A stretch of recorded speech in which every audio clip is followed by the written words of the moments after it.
Southeast Texas Weekly, brought to you by the Modern Vein Surgery Institute at Privity Clinic for Surgical Care.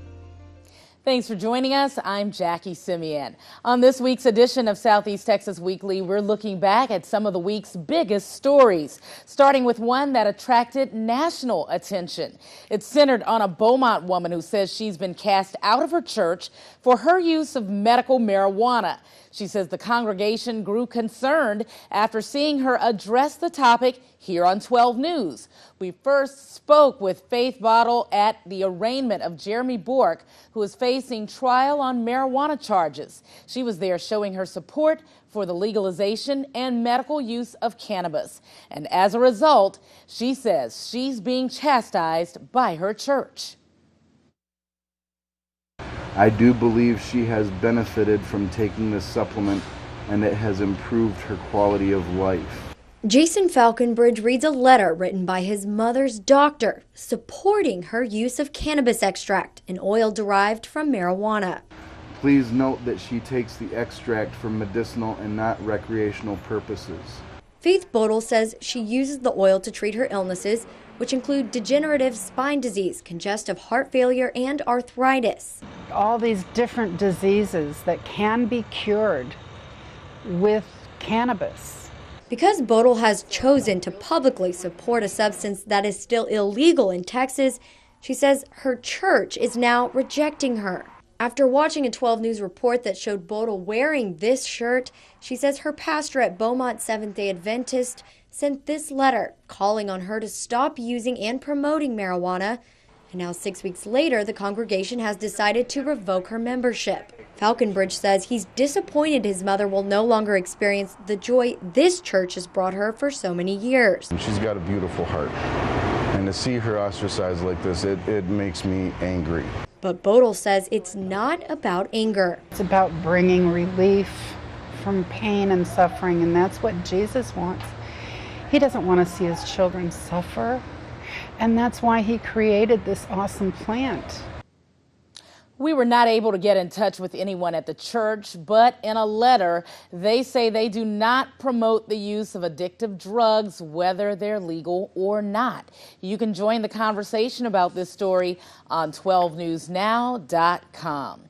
Another story that has many in Port Arthur talking: criticism from inside the Port Arthur Independent School District from a teacher about the $195 million bond being decided on by voters. 12 News anchor Angel San Juan spoke with the educator who says the district has not spent tax dollars wisely in the past. And we also have reaction from the superintendent who disagrees. There are a lot of signs like this one throughout Port Arthur encouraging people to vote yes to the school district's $195 million bond proposal. If passed, the money would be spent on building new schools and improving campuses. But teacher Juana Kalita plans to cast her ballot against the measure because of PISD's track record with bonds. Putting Band-Aids on the problems without long-term planning, so that now they're going to demolish these buildings that we're still paying. We're paying on those repairs. So the debris in the landfill, I'm going to be paying for debris in a landfill basically with my tax dollars. Kalita is referring to the almost $190 million bond package voters passed in 2007.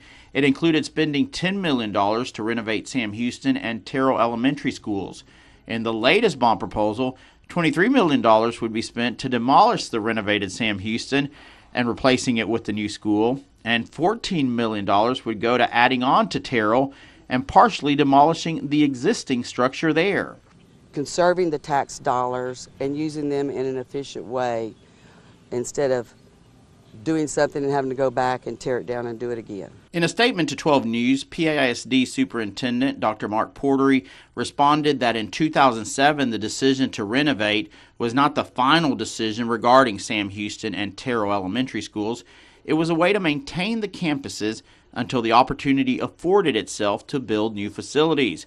Portery goes on to say that while the 2007 bond did not allow the building of new facilities at these campuses, it did allow the district to make the schools compliant with the Americans with Disabilities Act, which he says made them safer for students and staff.